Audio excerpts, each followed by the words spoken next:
solve this lab in AngularJS is an unusual way. Eval function is not available. You will be unable to use strings in AngularJS. To solve this lab, perform a cross-site scripting attack that escapes the sandbox and execute the alert function without using the. ठीक है, तो देखो basically हम इसमें scripts का strings का use नहीं कर सकते. स्ट्रिंग्स अलाउड नहीं है हमारे को. इवेल फंक्शन AngularJS में अलाउड नहीं है हमारे को. ठीक है, और सैंडबॉक्स लगा हुआ है तो सैंडबॉक्स को बाईपास करना पड़ेगा. तो तुम्हारे को ना मैं इंट्रोडक्शन देता हूँ AngularJS क्या है, उसका सैंडबॉक्स क्या है, और ठीक है कैसे कैसे ये काम करता है. तो सबसे पहले तुम्हारे को ये समझना है. देखो AngularJS क्या है. फ्रंट, अब तुम जरा लिखना बंद करोगे तो मैं समझाऊंगा. ठीक है, तो मैं ये कह रहा था, देखो AngularJS क्या है, सबसे पहले ये समझते हैं. तो AngularJS एक फ्रंट एंड के लिए लिखने, देखो जावास्क्रिप्ट लिखनी पड़ती है डेवलपर्स को, है ना. तो अब डेवलपर्स को जो जावास्क्रिप्ट लिखनी पड़ती है फ्रंट एंड के लिए, HTML लिखते हो, CSS लिखते हो, जावास्क्रिप्ट लिखते हो. HTML प्लेन है वो सबको लिखनी पड़ती है, CSS प्लेन है सबको. जावास्क्रिप्ट जो फ्रंट एंड के लिए डेवलपर लिखते हैं, जो लॉजिक लिखते हैं कि भैया किसी ने कोई बटन दबाया क्या होगा, कोई मेन्यू खोला क्या होगा, कोई सर्च कर रहा है क्या होगा, वो सारा जावास्क्रिप्ट में लिखा जाता है ब्राउजर के कोड में. ठीक है, मतलब वो लिखेगा और मेरे ब्राउजर में वो कोड लोड होगा. अब इस चीज को करने के लिए आपके पास नॉर्मल जावास्क्रिप्ट थी, लेकिन फिर क्या हुआ, जावास्क्रिप्ट के कुछ फ्रेमवर्क्स आए. उन फ्रेमवर्क्स ने डेवलपर्स की हेल्प करी, उन फ्रेमवर्क्स ने काम इजी करा. उसमें बड़े बड़े कोड को छोटा लिखना पड़ता है. आपको सर्च फंक्शनैलिटी है तो पहले पूरी एक सर्च फंक्शनैलिटी लिखनी पड़ती थी कि अगर यूजर ने कोई स्ट्रिंग डाली है सर्च फंक्शनैलिटी के अंदर, तो जाओ उसे सर्च करो पूरी स्ट्रिंग के अंदर, उसे पूरे मतलब जितना भी हमारा कंटेंट है पूरी वेबसाइट को उसके अंदर सर्च करो. उस नाम की अगर कोई स्ट्रिंग मिलती है तो उसका रिजल्ट दिखाओ. इसके लिए पूरा लॉजिक लिखना पड़ता था कि one by one, line by line जाओ, कोई मिलेगी तो उस पर डिस्प्ले करो. फिर आए फ्रेमवर्क. अब different different frameworks different different कंपनियों ने बनाए, जिसमें क्या था कि उन्होंने फंक्शंस डाल दिए. आपने हमारा फ्रेमवर्क यूज करा जैसे jQuery, AngularJS, उसमें क्या था, एक फंक्शनैलिटी थी document dot search equals to और सर्च टर्म दे दो और वो सर्च करके ऑटोमेटिक दे देगा. मतलब सारा लॉजिक उन्होंने लिख के दिया था, आपको बस फंक्शंस को कॉल करना था. अगर आप लोग प्रोग्रामिंग जानते हो, पाइथन होती है या कोई भी और लैंग्वेज है, उसमें आप लाइब्रेरीज को इंपोर्ट करते हो, वो लाइब्रेरीज आपका काम आसान करती है. वैसे ही ये जो यहाँ पे फ्रेमवर्क्स होते हैं जावास्क्रिप्ट के, ये आपका काम आसान करने के लिए बनते हैं. उनमें से ही गूगल ने एक फ्रेमवर्क बनाया जिसका नाम था AngularJS. बहुत फेमस हुआ, फ्रंट एंड के लिए था ताकि डेवलपर्स का काम आसान हो. जो फ्रंट एंड की वो जावास्क्रिप्ट लिखते हैं डिफरेंट डिफरेंट चीजों के लिए, कौन सी रिक्वेस्ट कब भेजनी है, बटन कब दबेगा तो क्या होगा, अच्छा सुंदर सा एनिमेशन अगर कुछ दिखाना है तो कैसे होगा, वो सब चीजें उन्होंने बना के दी. उसमें उन्होंने एक बढ़िया चीज डाली जो अभी तक किसी किसी जावास्क्रिप्ट फ्रेमवर्क में नहीं आई थी. उन्होंने एक कॉन्सेप्ट लाया सैंडबॉक्स.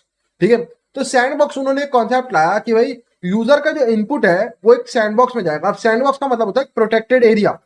ठीक है, सैंडबॉक्स हम यूज करते हैं जैसे मान लो VMware में आप वर्चुअल मशीन रन करते हो, वो आपका सैंडबॉक्स है. मतलब मेरे को अगर कोई वायरस रन करना है, उसको मैं अपनी मशीन पे ना रन करके उसको अगर मेरे को उसको टेस्ट करना है तो मैं एक वर्चुअल मशीन पे टेस्ट करूंगा. उसे सैंडबॉक्स बोलते हैं. सैंडबॉक्स मतलब एक ऐसा इन्वायरमेंट कि अगर उसे कुछ हो भी गया, वो टेस्टिंग के लिए बना है स्पेसिफिकली, और अगर उस इन्वायरमेंट को कुछ हो भी गया तो मेरे को फर्क नहीं पड़ता. उससे मुझे बस ये पता लगाना है कि जो फाइल जो यूजर से इनपुट आया है क्या वो सेफ है या नहीं है. वो सैंडबॉक्स होता है. ठीक है, एक ऐसा एरिया जो रिस्ट्रिक्टेड होगा, बहुत ज्यादा, बहुत रिस्ट्रिक्टेड एरिया होता है. और वो बना इसलिए होता है कि उसमें यूजर इनपुट या किसी तरह का यूजर इंटरेक्शन लिया जाए और उसे चेक कर जाए वो सेफ है या नहीं है, ताकि वो ओरिजिनल जो बैकएंड का सर्वर है या बैकएंड का होस्ट कंप्यूटर है उस तक ना पहुंच पाए. इसलिए बनता है. तो इन्होंने क्या काम करा AngularJS वालों ने, इन्होंने कहा यूजर का जो भी इनपुट आएगा ना वेबसाइट पे, वो हमारे सैंडबॉक्स से होके जाएगा AngularJS के. उससे क्या होगा कि एक्सेस अटैक बंद हो जाएंगे. कैसे, अब जो भी यूजर इनपुट डालेगा ना, स्क्रिप्ट टैग्स वगैरह, वो पहले हम फिल्टर करेंगे और देखेंगे कि क्या वो इनपुट सही है. अगर वो सही है तो उसे हम नॉर्मल फंक्शनैलिटी में इंक्लूड कर देंगे, नहीं है तो हम ब्लॉक कर देंगे. तो उससे क्या होगा, आपको वॉफ की जरूरत ही नहीं पड़ेगी, है ना. वॉफ की जरूरत नहीं पड़ेगी क्योंकि वो सारा काम ब्राउजर में ही हो रहा है. आपको वॉफ के लिए पहले आपको रिक्वेस्ट भेजनी पड़ती है सर्वर पे, फिर वॉफ भी इसमें डिटेक्ट करता है कि ये पेलोड सही है नहीं है. वो सब काम AngularJS ब्राउजर में ही कर रही थी क्लाइंट साइड के. ठीक है, उन्होंने कोड लिखा था सैंडबॉक्स का, और उसमें क्या हो रहा था, पूरी फिल्टरिंग हो रही थी कि यूजर का जो भी इनपुट है वो सैनिटाइज हो रहा था कि वो सही है या नहीं. वो फंक्शन यूज करने को, अलर्ट फंक्शन अगर कोई यूजर यूज करने की कोशिश करेगा तो उसको अलाउड नहीं था. ठीक है, क्योंकि वो ब्लॉक हो रहा था कि अलर्ट तुम्हें क्यों यूज करना है, वो डेवलपर की चीज है. और अगर डेवलपर अलर्ट फंक्शन को यूज करना चाहता तो वो खुद मैनुअली लिख देता. यूजर क्यों अलर्ट फंक्शन को कॉल कर रहा है स्क्रिप्ट टैग देके, इमेज टैग देके, तो वो बहुत सारी चीजों को ब्लॉक कर सकता था. समझ आया? अब पहले बताओ, इतना पार्ट समझ आया सैंडबॉक्स क्या होता है और क्यों लाया गया था सैंडबॉक्स? हेल्प करने के लिए लाया था डेवलपर की, ताकि और सिक्योरिटी प्रोवाइड हो, ताकि जो यूजर का इनपुट आए वो इंस्टेड ऑफ डेवलपर को पूरा लॉजिक लिखना पड़े कि स्क्रिप्ट टैग हटाओ, ये कैरेक्टर को एनकोड करो, ये करो, वो सारा काम जितना भी था वो सैंडबॉक्स कह रहा था मैं संभालता हूँ, जितना भी मलिशियस आउटपुट है इनपुट है उन सबको मैं फिल्टर कर दूंगा, हटा दूंगा। समझ आया इतना पहले तुम्हें? अब आती है बात, फिर आता है भाई ये ठीक ठाक चल रहा था सैंडबॉक्स का काम, लेकिन फिर आता है एंगुलर जेएस का 1.6 अपडेट और डेवलपर्स की रातों की नींद उड़ जाती है, क्योंकि भाई क्या होता है 1.6 अपडेट में सैंडबॉक्स को हटा दिया जाता है एंगुलर जेएस से। तो यहीं पे डेवलपर सारे हैरान हो जाते हैं कि ये हुआ क्या, क्यों करा गया, क्योंकि डेवलपर्स के लिए वो एक जन्नत थी। वॉफ की कोई टेंशन नहीं, लॉजिक लिखने की कोई टेंशन नहीं, सिक्योरिटी की कोई टेंशन नहीं, सब कुछ एंगुलर जेएस प्रोवाइड कर रहा है। 1.6 आता है और बूम सैंडबॉक्स को एंगुलर जेएस से हटा दिया जाता है। वो बोलते हैं इसमें फंक्शंस वगैरह आप एंगुलर जेएस को यूज करो एज अ लाइब्रेरी, बट इसमें जो सिक्योरिटी का फीचर है, जो सैंडबॉक्स का जो फिल्टर करता है यूजर के इनपुट को, वो सब हम लोग हटा रहे हैं। किसी को कोई क्या लगता है क्यों हुआ होगा ऐसा?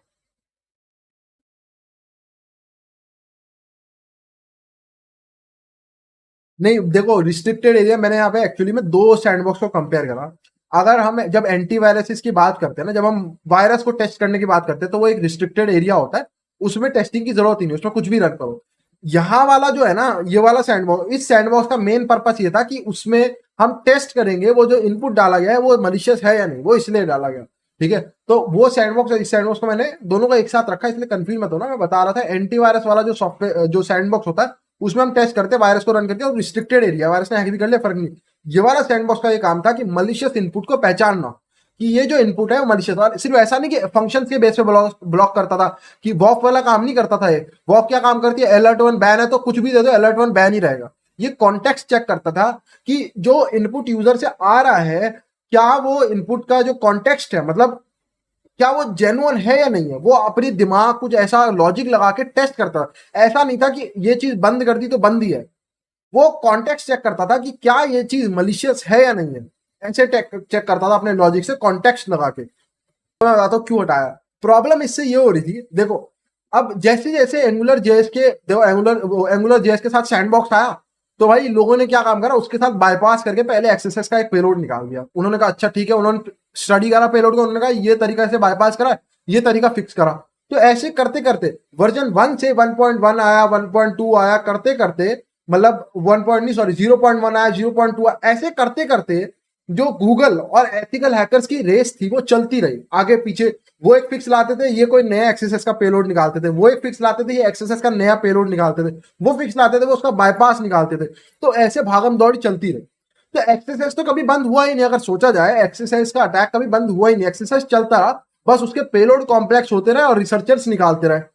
इससे प्रॉब्लम पर ये हो गई कि अब डेवलपर्स को ये होने लगा कि भैया हमें तो बस कोड लिखना है, सिक्योरिटी की तो कोई झंझट ही नहीं है, कुछ सोचने। अब डेवलपर्स ने जो सिक्योर कोड लिखते भी थे, उन्होंने भी सिक्योर कोड लिखना छोड़ दिया। तो क्या हुआ, एक्सेस तो कभी बंद हुआ नहीं, और जो सिक्योर कोड पहले से लिखा जा रहा था एंगुलर जेएस की वजह से डेवलपर ने वो भी लिखना छोड़ दिया। तो अब दोनों तरफ से पिट रहे थे, एक्सेस कंटिन्यू रहा, या तो एक्सेस बंद हो जाता और सिक्योर कोड लिखना बंद हो जाता तो भी सही था, क्योंकि अटैक ही नहीं बचता कोई करता। लेकिन प्रॉब्लम ये थी कि अटैक तो वैसे की वैसे ही चल रहा था, सिक्योर कोड लोगों ने लिखना बंद कर दिया, और एंगुलर जेएस जो बीच में वॉल बन के खड़ा था वो बार बार बाईपास हो रहा था। तो इस चक्कर में गूगल ने बोला कि ये जो है डेवलपर्स की आदतें खराब कर रहा है। इसके चक्कर में डेवलपर्स को ये लगता है कि भैया यार कुछ भी लिख दो, एक्सेस तो होगा नहीं, पर एक्सेस तो हो रहा है ना। उन्हें पता है कि एक्सेस की बार बार पेलोड की कंप्लेंट आ रही है, जो बाईपासिस हो रहे हैं, पर डेवलपर ये सोच के बैठ रखा था यार क्या ही फर्क पड़ता है, कुछ भी लिख दो। इस चक्कर में 1.6 में उन्होंने उसको हटा दिया, और उन्होंने फिर से डेवलपर्स को बोला कि तुम लोग सिक्योर कोड लिखो, क्योंकि हर एप्लीकेशन के लिए एक सिक्योर कोड, जो एंगुलर जेएस ना क्या काम कर रहा था, उसने एक सैंडबॉक्स बनाया और वो हर एप्लीकेशन में दे रहा था, पर वो काम नहीं कर रहा। तो उन्होंने कहा कि भैया डेवलपर तुम खुद ही अपना सिक्योर कोड लिखो, कि तुम अपनी एप्लीकेशन को बेस्ट जानते हो, उसके हिसाब से देखो कि कैसे तुम अटैक रोक पाओगे, क्योंकि हम जो कोशिश कर रहे हैं वो कोशिश सक्सेसफुल नहीं हो रही, हर बार कुछ ना कुछ आ रही है प्रॉब्लम, और तुम लोग वीक पड़ रहे हो। इस चक्कर में 1.6 में एंगुलर जेएस से सैंडबॉक्स हटा दिया गया। समझ आया? तो ये डिसीजन लिया था गूगल ने, बहुत स्ट्रॉन्ग डिसीजन था और बहुत अच्छा डिसीजन था, क्योंकि इन द एंड आप कितनी मर्जी प्रोटेक्शन, दुनिया भर की वॉफ आजकल अवेलेबल है, दुनिया भर की इतनी सारी प्रोटेक्शन आजकल अवेलेबल है, फिर भी एक्सेस इतने निकलते हैं। तो एक्सेस तो निकलने ही है, पर डेवलपर को कमजोर कर देना, ये सोचना डेवलपर का कि मैं कुछ भी लिखूं चलेगा क्योंकि एंगुलर जेएस बीच में बैठा है, वो प्रॉब्लम को सॉल्व नहीं कर रहा था, वो प्रॉब्लम को और बढ़ा रहा था। समझ आया तुम्हारे को क्यों हुआ? अब हम देखते हैं कि एंगुलर जेएस के सैंडबॉक्स को यहाँ पे बाईपास कैसे करना है। तो यहाँ पे हम हेलो लिख के देख लेते हैं। ये क्या है ऊपर, चाइनीज, ठीक है। अब इस देखते हैं इंस्पेक्ट में हमारा हेलो जा कहाँ रहा है। अब देखो मेरे को एंगुलर जेएस वगैरह पढ़नी नहीं आती, क्योंकि तुम्हारे को यहाँ दिख ही रहा होगा स्क्रिप्ट टैग दिया है उसके अंदर एंगुलर डॉट मॉड्यूल, तो एंगुलर जेएस का कोड है। पर मुझे इतनी पढ़नी नहीं आती, मुझे जितनी आती है मैं तुम्हारे को उतनी समझा सकता हूँ, ठीक है। और मैं कोई एक्सपर्ट नहीं हूँ, जितना थोड़ा बहुत मैं पाइथन जानता हूँ उसकी नॉलेज से मैं समझा पाता हूँ यहाँ हो क्या रहा है क्या नहीं हो रहा है, ठीक है। तो देखो यहाँ पे है एंगुलर जेएस का कोड, ये तो हमारे को समझ आ रहा है। यहाँ पे एक फंक्शन बन रहा है जो कि बड़ा खतरनाक सा इन्होंने फंक्शन बनाया है, ठीक है। Dot controller one control function का शायद नाम है वन कंट्रोल। उस फंक्शन के ये दो ये पैरामीटर हैं, शायद मेरे को नहीं पता क्या है, पर लग ऐसे ही रहे कि फंक्शन का नाम वन कंट्रोल है या फिर लैब ऐप होगा। लैब ऐप तो नहीं लग रहा है, वन कंट्रोल फंक्शन का नाम होगा और फंक्शन ये दो पैरामीटर्स लेता हूँ। उसके बाद आते हैं स्कोप क्वेरी, एक यहाँ पे डायरेक्ट डिक्शनरी टाइप की बनाई जाती है, ठीक है। उस डिक्शनरी में जो उसकी की है, डिक्शनरी में की और वैल्यू का पेयर होता है, इतना तो तुम्हारे को पता होना चाहिए। तो डिक्शनरी की जो की है वो रखी जाती है सर्च। तो यानी कि ये जो सर्च है, ये सर्च एक्चुअली में कोई स्टैटिक वैल्यू नहीं है, मतलब मैं इसको बदलूंगा तो यहाँ पे भी सर्च की वैल्यू बदल जाएगी, है ना। इतना समझ रहे हो, क्योंकि यहाँ पे ये स्ट्रिंग की तरीके से जा रही है। तो अगर मैं सर्च की जगह कुछ और लिखूंगा तो शायद यहाँ पे भी वो आ जाएगी ये। वरना अगर ये सर्च की वैल्यू स्टैटिक रखते तो ये वेरिएबल का नाम सर्च रख सकते थे डायरेक्टली। ये डायरेक्टली वेरिएबल का नाम ही सर्च रखते हैं, लेकिन इन्होंने नहीं रखा। इन्होंने उसको नाम दिया है स्पेशली किसके, ये स्ट्रिंग की तरीके से। स्ट्रिंग आई कहाँ से होगी, हवा में से तो नहीं आई होगी, स्ट्रिंग यहाँ से ली होगी इन्होंने। तो सर्च भी जो है हम चेंज कर सकते हैं, यानी कि जो पैरामीटर का नाम है वो भी हम बदल सकते हैं अपने हिसाब से, ठीक है। और उसके अलावा जो ये जो की है इसकी जो वैल्यू है वो भी हम दे रहे हैं यहाँ पे parameter value hello, hello sorry hello कह रहा हूँ मैं, हेलो, ठीक है। और उसके बाद आती है स्कोप डॉट वैल्यू, उसके बाद इक्वल टू एक पार्सर फंक्शन को कॉल होता है, ये पार्स फंक्शन को, सॉरी पार्स फंक्शन को कॉल होता है विद शायद दो आर्ग्यूमेंट। एक तो दिख रहा है मुझे की को पास करा जाता है, यहाँ से जो की है यानी कि सर्च है इसको पार्स फंक्शन में कॉल करा जाता है, ठीक है। और स्कोप डॉट क्वेरी को भी यहाँ पे दिया जाता है। स्कोप डॉट क्वेरी ये होगी हमारी हेलो होगी, हेलो। तो यानी कि की और वैल्यू दोनों का यहाँ पे पार्स फंक्शन में भेजा जा रहा है। जितना मुझे समझ आ रहा है इतना मैं देखो तुम्हारे को भी पता है, मैं कुछ नहीं पढ़ पा रहा हूँ इस कोड में से, पर ये डिक्शनरी की तरह दिख रहा है, इतना मेरे को समझ आ रहा है। यहाँ डिक्शनरी, ये उसकी की रखी गई है, ये उसकी वैल्यू रखी गई है, और यहाँ पे एक पास फंक्शन के साथ की को पास करा जा रहा है। और शायद क्योंकि ये फॉर्मेटिंग मुझे समझ नहीं आ रही इसकी, पर शायद यहाँ पे जो स्कोप डॉट क्वेरी इक्वल यानी कि डिक्शनरी या फिर हेलो उसकी वैल्यू को भी यहाँ पास करा जा रहा है। इतना यहाँ पे मेरे को समझ आ रहा है कोड, है ना, इतना। अब यहाँ पे आते हैं मेन, इन्होंने क्या कहा था कि इविल फंक्शन हमारे को अलाउड नहीं है, इविल फंक्शन किसी तरीके से अलाउड नहीं। बट एक्चुअली में ये जो एंगुलर जेएस है ना, इसका पार्स फंक्शन भी बिल्कुल सेम काम करता है, ठीक है। ये जो पार्स फंक्शन है, अब ये तुम इजीली समझ जाओगे इस लैब को सॉल्व कैसे करना है, तो मैं तुम्हें बताता हूँ। ये जो पार्स फंक्शन को कॉल हो रहा है ना, इसके अंदर की जा रही है, की डायरेक्टली जा रही है, ठीक है। ये जो की जा रही है ना इसके अंदर, एक्चुअली में अगर तुम समझोगे तो ये जो पार्स फंक्शन है ये इवेल फंक्शन की तरह। इवेल फंक्शन किसी भी लैंग्वेज में क्या काम करता है, उसके अंदर आप कोड देते हो, कोई भी लैंग्वेज का कोड दे दो, जैसे दिया आपने प्रिंट हेलो, तो ये इस कोड को रन कर देगा और इसका आउटपुट आएगा हेलो। तो सिमिलरली पार्स फंक्शन भी सेम काम करता है एंगुलर जेएस में।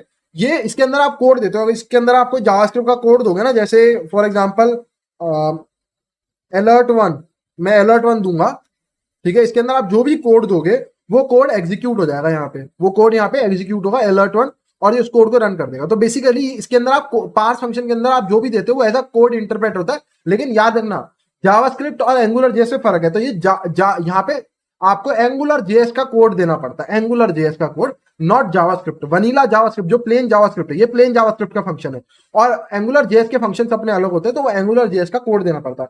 अब हमने पहले जब लैब सॉल्व करी थी तो हमने देखा था एंगुलर जेएस का जो, अगर आपको एंगुलर जेएस को कुछ इनपुट देना होता है वो डबल कर्ली ब्रैकेट्स में जाता है। हमने पहले वाली लैब में देखा था, जिसमें हमने यहाँ पे दिया था $ON डॉट कंस्ट्रक्टर करके उसका पेलोड दिया था, ठीक है। पर यहाँ पे ये हमारे को ये फॉर्मेटिंग पता है, जिससे ये जो डेटा है जब भी एंगुलर जेएस में जाएगा तो एंगुलर जेएस जैसे ही पड़ेगा ना कि दो कर्ली ब्रैकेट्स के बीच में कुछ है, तो वो इसको अपना कोड समझता है। पर यहाँ पे हमारे को कर्ली ब्रैकेट्स देने की कोई जरूरत नहीं। यहाँ पे हम जो भी लिखेंगे ना वो कर्ली ब्रैकेट देने की जरूरत नहीं, क्योंकि वो ऑलरेडी पार्स फंक्शन में जा रहा है। और पार्स फंक्शन में जाने की मदद है इसके बीच में आप जो भी लिखोगे वो एज अ कोड इंटरप्रेट होगा एंगुलर जेएस का। तो बेसिकली आप समझोगे तो आपके साथ ऑलरेडी कोड इंजेक्शन है। यहाँ पे आप जो भी कोड लिखोगे वो इंजेक्ट हो रहा है और वो रन होगा, एग्जीक्यूट होगा। तो ये तो बहुत सिंपल है, आपको लग रहा होगा बहुत सिंपल है ना। बट प्रॉब्लम आती है अब यहाँ पे सैंडबॉक्स। तो आप जो भी दोगे वो एंगुलर जेएस के सैंडबॉक्स में भी जाएगा। यहाँ पे सैंडबॉक्स है, ये 1.6 से पहले वाला कोई वर्जन होगा, तो यहाँ पे सैंडबॉक्स लगा है। तो यानी कि जो भी आप दोगे वो सैंडबॉक्स में जाएगा और उस सैंडबॉक्स उसको इंटरप्रेट करेगा। तो आप यहाँ पे प्लेन अगर अलर्ट ऑन लिख दोगे तो वो काम नहीं करेगा, क्योंकि वो समझ जाएगा कि भैया आप एक्सरसाइज करने की कोशिश करो और ज्यादा दिमाग दौड़ाओ मत। ठीक है। तो अब हम आते हैं कि इसको सॉल्व कैसे करना है वो देखते हैं। और इसमें याद है ना, हमारे को स्ट्रिंग्स देना अलाउड नहीं है, तो हम किसी भी तरीके से ऐसे स्ट्रिंग या कोई भी स्ट्रिंग देना हमारे को अलाउड नहीं, तो हमारे को कोई एक ऐसा पेलोड ढूंढना है जिसमें कहीं पे भी किसी स्ट्रिंग का यूज ना हुआ हो, हमारे को ये ढूंढना है। तो अब हम चलते हैं, मैं आपको पेलोड समझाऊंगा। वो पेलोड ऑफकोर्स उन्होंने अपने उस पर दिया होगा एक्सएसएस चीट शीट पे। अभी तक जितना पार्ट समझाया ये सब समझ आया ना तुम्हारे को? क्योंकि मैंने बताया एक्सपर्ट लेवल लैब्स है, तो थोड़ा सा दिमाग लगेगा लेकिन फन होगा, सीखने को मिलेगा सैंडबॉक्सिंग क्या होती है। एंगुलर जेएस बहुत पॉपुलर हुआ था पहले, अब इतना ज्यादा यूज नहीं होता क्योंकि भाई जो मेन फंक्शनैलिटी थी वो हट गई। और ये जो फंक्शनैलिटी अब जो प्रोवाइड करता है कि मतलब लाइब्रेरी एक की तरह प्रोवाइड करता है, कुछ फंक्शंस वगैरह प्रोवाइड करता है, तो इससे बेटर बेटर आ गया मार्केट में। रिएक्ट जैसे जेक्वेरी जो इससे बेटर समझते हैं डेवलपर्स, तो वो उनका यूज करते हैं। ठीक है, एक्सरसाइज चीट शीट पे आते हैं, कंट्रोल एफ करते हैं, एंगुलर, ये आ गया एंगुलर जेएस के सैंडबॉक्स एस्केप। लेकिन यहाँ पे तुम्हारे को दिख रहा है स्ट्रिंग का यूज हो रहा है, स्ट्रिंग का ये हमारे को अलाउड नहीं है। तो नीचे जाते हैं, सब जगह कोई ना कोई स्ट्रिंग है, सब जगह कोई ना कोई स्ट्रिंग है, एंड स्ट्रिंग्स हमारे को अलाउड नहीं है, पहले से चैलेंज डिस्क्रिप्शन में लिखा है, तो इसलिए मैं अलाउड मैं चेक भी नहीं कर रहा हूँ उसको। ठीक है, यहाँ पे तो नहीं है। अच्छा, यहाँ पे भी और भी है। ये एंगुलर के कितने हैं?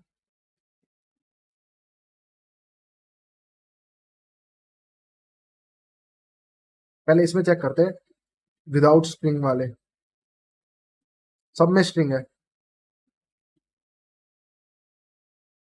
अच्छा, इसमें देखो, ये हमारे काम का, एक तो इसमें कोई भी इवेल यूज नहीं हो रहा है। इन सब में ना जितने ये हैं, इन सब में किसी ना किसी तरह पे कहीं ना कहीं या तो इवेल यूज हो रहा होगा या फिर स्ट्रिंग यूज हो रही होगी। तो ये नो इवल ये हमारे काम आ सकता है, पर इसमें ऐसा चाहिए जिसमें स्ट्रिंग भी ना हो। ये आगे देखो 1.4.4, तो यही वाला वर्जन हमारा होगा, इसमें कोई भी इवेल हमारे को अलाउड नहीं, तो इवेल यूज नहीं होगा। प्लस हमारे को कहीं पे भी स्ट्रिंग विदाउट स्ट्रिंग वाला है, तो ये पेलोड हमारा है जो कॉपी करता हूँ। अब तुम्हारे को एक कॉपी समझ, ये पेलोड समझना है। अब इसके पेलोड पे चलते हैं, ये पेलोड है। तो बहुत सिंपल सा है, तो तुम समझ ही रहे हो खुद, क्या कहते हो, समझ रहे हो खुद से? तो बहुत सिंपल सा पेलोड है, तो यूं चुटकियों में कर लेंगे हम लोग।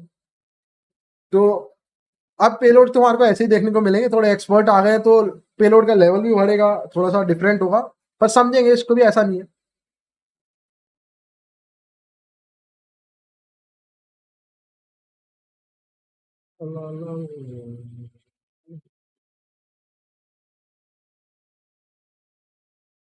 नहीं नहीं, बिल्कुल सिंपल सा एंगुलर जेएस का कोड है। सिंपल तो नहीं, थोड़ा सा आ, ऐसा लिखा गया है कि ये सैंडबॉक्स को बाईपास कर दे। ये एक्चुअली में सैंडबॉक्स को बाईपास नहीं कर रहा है, सैंडबॉक्स को डिस्ट्रॉय कर रहा है।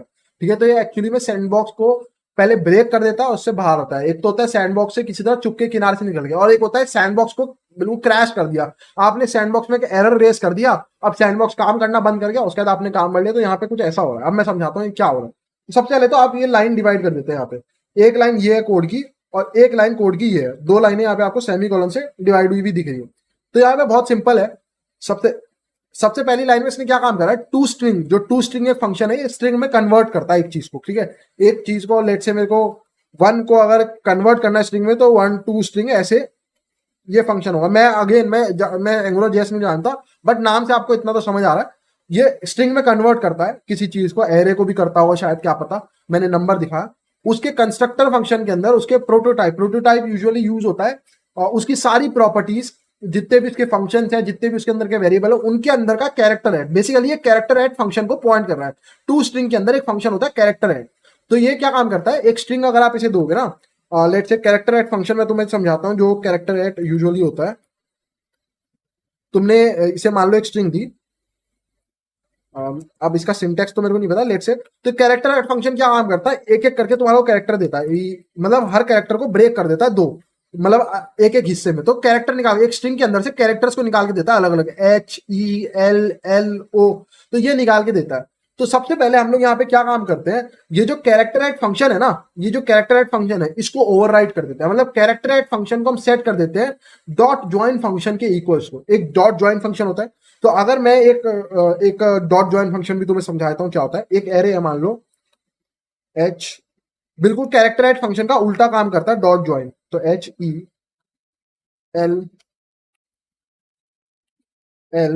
ये पाइथन में भी होता है डॉट ज्वाइन कैरेक्टर ऐड से, सारे फंक्शंस आपको मिल जाएंगे पाइथन में भी। ठीक है, तो मान लो ये चीज ना मैंने डॉट ज्वाइन फंक्शन को दी, मैंने बोला डॉट ज्वाइन, तो ये डॉट ज्वाइन क्या रिटर्न कर देगा, हेलो। मतलब एक स्ट्रिंग बना के उनके बीच में कॉमा डाल देता है शायद वो, ऐसे एक स्ट्रिंग बना देगा इनको, पूरी एक स्ट्रिंग बना के दे देगा मेरे को कि, या शायद कॉमा भी नहीं देता है इनके बीच में, तो मेरे को एक स्ट्रिंग बना के दे देगा। डॉट ज्वाइन फंक्शन क्या काम करता है, कैरेक्टर एट इसका उल्टा करता है। कैरेक्टर एट को अगर मैं हेलो दूंगा, ठीक है, ये दिया मैंने हेलो कैरेक्टर एट को दिया कि डॉट, मान लो डॉट कैर एट दे दिया, तो कैरेक्टर एट इसका उल्टा करके ना मेरे को एक एक इंडिविजुअल आइटम दे देगा। तो ये अपोजिट है। तो यहाँ पे हम क्या काम करते हैं कि कैरेक्टर एट फंक्शन को ही, पूरे फंक्शन को हम बोल देते हैं कि इस फंक्शन को इक्वल्स कर दो डॉट ज्वाइन फंक्शन के, कि कहीं पे भी आगे चल के किसी भी कोड में हम जब भी लिखेंगे ना कैरेक्टर एड फंक्शन की, कैर एड फंक्शन, वो एक्चुअली में हम कॉल कर रहे होंगे किसको, जॉइन फंक्शन को। तो यहाँ पे हम ओवरराइट कर देते हैं पूरे फंक्शन को। अभी ये बताऊंगा क्यों करते हैं हम, ठीक है। तो पहले तो हमने इतना काम करा, अब हम समझते हैं कि हमने कैरेक्टर एड फंक्शन को ओवरराइट करा क्यों।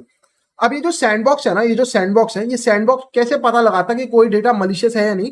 तो वो हर जो भी आप यूजर एक स्ट्रिंग देता है ना, मैंने स्ट्रिंग दी, स्क्रिप्ट दिया मान लो इनपुट में, तो ये जो सैंडबॉक्स बैकएंड में एंगुलर का काम कर रहा होता है, वो क्या काम करता है, वो उसका एक फंक्शन होता है, फंक्शन का नाम मुझे याद नहीं, उसका एक फंक्शन है जो कि चेक करता है कि डेटा मलिशियस है या नहीं। पर वो कैसे चेक करता है, डेटा को कैरेक्टर बाय कैरेक्टर देता है डेटा को, कि इस पहले ये जाएगा, फिर ये जाएगा, फिर ये जाएगा। अब ये काम कौन सा फंक्शन कर रहा होगा, अब ये काम कौन कर रहा होगा, ये काम कर रहा होगा कैर एट फंक्शन, ठीक है, कैर एट फंक्शन ये काम कर रहा होगा। अब उसके बाद, अब क्योंकि हमने कैरेट को ब्रेक कर दिया है, तो वो वाला जो एक पर्टिकुलर फंक्शन था, ये जो चेकिंग करता था, अभी हमने पूरे सैंडबॉक्स को ब्रेक नहीं कर रहे, सैंडबॉक्स तो बहुत बड़ा होता है, पर उसके एक फंक्शन को ना यहाँ पे हम ब्रेक कर देते हैं, उसका एक फंक्शन काम नहीं कर पाएगा जो हमारी इस चीज को पकड़ ले, इस चीज को पकड़ नहीं पाएगा। तो बेसिकली इसीलिए हम यहाँ पे क्या काम कर रहे हैं, कैरेट को बाईपास, वो सॉरी ज्वाइन फंक्शन पे ला रहे हैं, और ज्वाइन क्या काम करेगा, इसको पूरा ब्रेक होने ही नहीं देगा।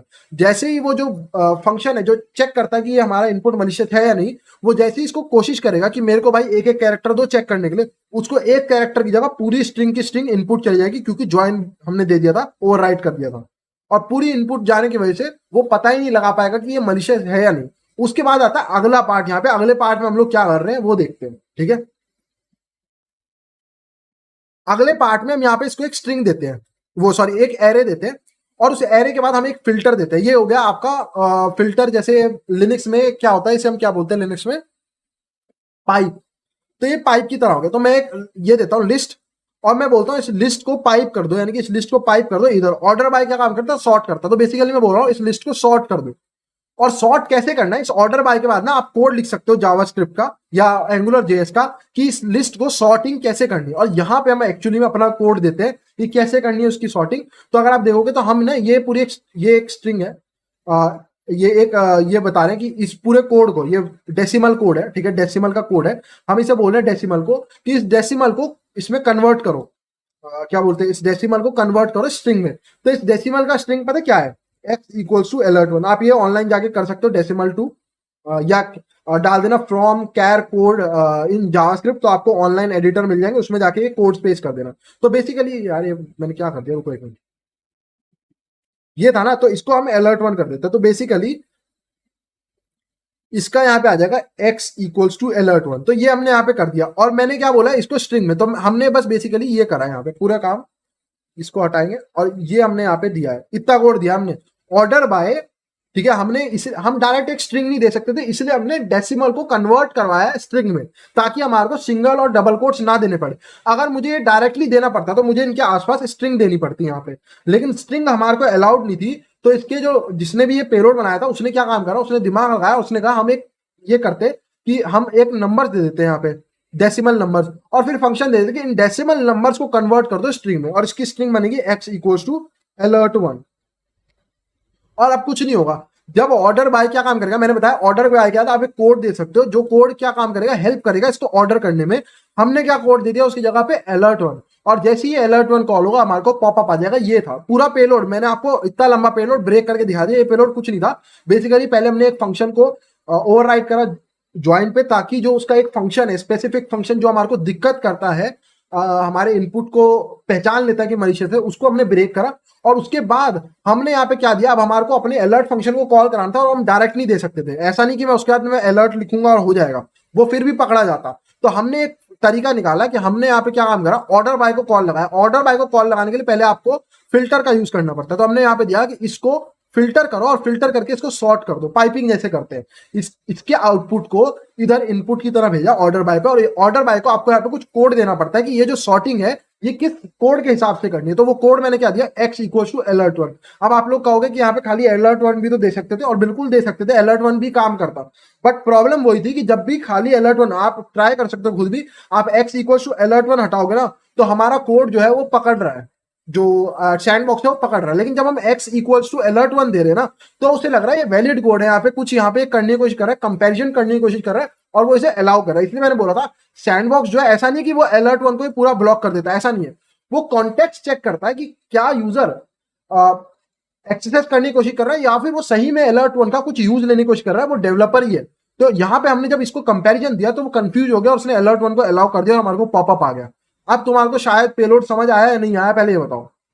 अब तुम मेरे को बताओगे कि ये जो पेलोड है, अब तुम्हारे को पूरा पेलोड समझ आ गया, सिंपल सा पेलोड था, ठीक है। अब इस पेलोड को हमारा जो इंजेक्शन पॉइंट है वो कौन सी जगह पे है, बताओ जल्दी। इस कोड को मैंने तुम्हें समझाया था, तो हमारे को जो इनपुट है वो कहाँ डालना है, यहाँ डालना है या यहाँ डालना है, कहाँ पे डालना है, हमारा इंजेक्शन पॉइंट कहाँ पे, कहाँ पे एक्सेस है यहाँ पे, कोई बता सकता है। मैंने तुम्हें बताया था पार्स जो है ना मेन फंक्शन है, दिक्कत कर रहा है पार्स। पार्स फंक्शन जो भी वैल्यू लेता है वो एज कोड इंटरप्रेट होता है। अब पार्स के अंदर की जा रही है, की क्या है, ये वाली वैल्यू। तो हमारा इस बार जो इंजेक्शन है ना, अगर आप यहां डालोगे वो काम नहीं करेगा, क्योंकि ये तो वैल्यू है। पर इस बार जो पैरामीटर का नेम है ना, वो एक्चुअली में वनरेबल है, पैरामीटर का नाम, पैरामीटर की वैल्यू नहीं। तो यहाँ पे हम लोग डालेंगे, इस बार हमारा जो इनपुट है ना वो यहाँ जाने वाला है, और यहाँ पे आप कुछ भी दो उसकी वैल्यू कोई फर्क नहीं पड़ता। क्या तगड़ा चैलेंज है ना। एंड तब तक लैब ही बंद हो गई जब तक हमने सॉल्व करा, बट लैब को मैं दोबारा स्टार्ट कर देता हूँ। ठीक है, अब हम क्या देंगे यहाँ पे, मान लो आप कुछ भी सर्च कर लो, ठीक है, और जो इस सर्च पैरामीटर है ना इसकी जगह पे आपको अपना पेलोड डालना है, एंड एंटर। और मेरे ख्याल से यूआरएल एनकोड करना पड़ेगा ये हमारे को ना।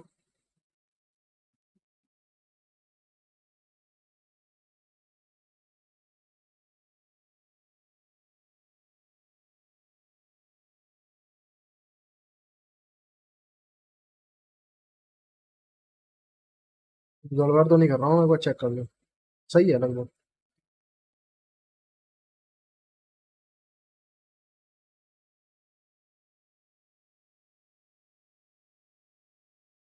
अब देखते हैं, इस पे तो दिक्कत कर रहा है शायद, एक मिनट देखने दो।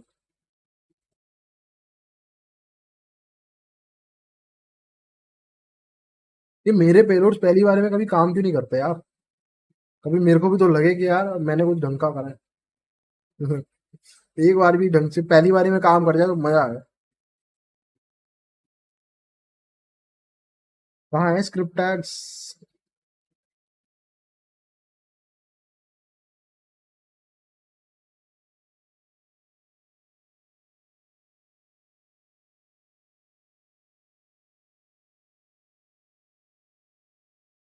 एक काम, एक चीज ट्राई करते हैं, क्योंकि वहां पे पूरी एक क्या कहते हैं उसे, डिक्शनरी बन रही है। तो जो अगली वैल्यू है क्या वो डिक्शनरी में जुड़ रही है नहीं जुड़ रही, वो ट्राई करके देख लेते हैं। तो यहाँ पे ऐसे दे देते हैं, हेलो इक्वल्स टू वन। क्या हेलो भी डिक्शनरी में जुड़ रहा है, सिर्फ पहला वाला पैरामीटर है वही जुड़ रहा है। मैंने जो इतना दिमाग लगाया ऐसा ना हो गलत हो, एक बार चेक कर लेंगे इसे। तो देखो वही सेम है यहाँ पे, इटरेटिव, आप जितनी वैल्यूज दे रहे हो वो क्या काम कर रहा है, उसको डिक्शनरी में जोड़ रहा है, पार्स में भेज रहा है, तो सारी कीज जितनी भी है वो एक एक करके जाती जाएगी, वो कोई टेंशन नहीं है। अब अगर मेरे को इसमें चेक करना है कि एक्चुअली में इसमें एक्सेस है या नहीं, तो मैं क्या काम करता हूँ, यहाँ पे ना मैं हेलो की जगह पे लिख देता हूँ 2+2। तो इससे क्या होगा, अगर तो वो एक्चुअली में कोड में जा रहा होगा और इंटरप्रेट हो रहा होगा, तो इसकी जगह पे यहाँ पे 4 आ जाना चाहिए शायद से। अरे डॉट वेल पर आया तो है, देखो यहाँ पे। ये क्या सीन हुआ, वैल्यू दिख रहा है। अब यहाँ पे मैं कोड पेस्ट करने की कोशिश करता हूँ अपना दोबारा से, पर वैल्यू आया, तो इसका मतलब यहाँ पे कुछ इंजेक्शन पॉइंट तो है। इसको देख लेते हैं फिर भी।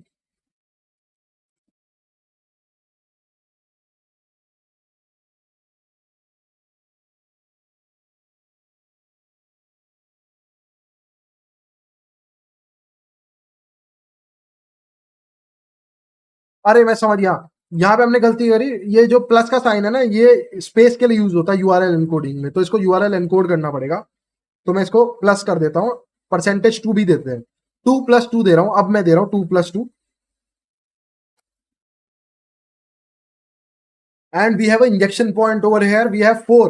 तो तुम्हें दिख रहा है 2+2 हो गया 4। इसका मतलब वो जो भी हम की में डाल रहे हैं वो पार्स फंक्शन में जा रहा है, पार्स उसको एंगुलर जेएस के कोड की तरह इंटरप्रेट कर रहा है ना। तो अब यहाँ पे मैं पेस्ट करके देखता हूँ कि हमारा जो कॉपी कर रहा था हमने पेलोड, वो काम क्यों नहीं कर रहा है।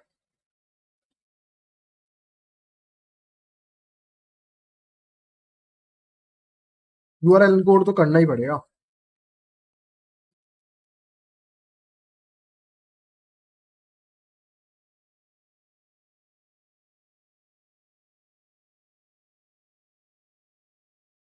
And we have XSS. Congratulations, we have solved our first expert lab, breaking AngularJS, breaking AngularJS sandbox.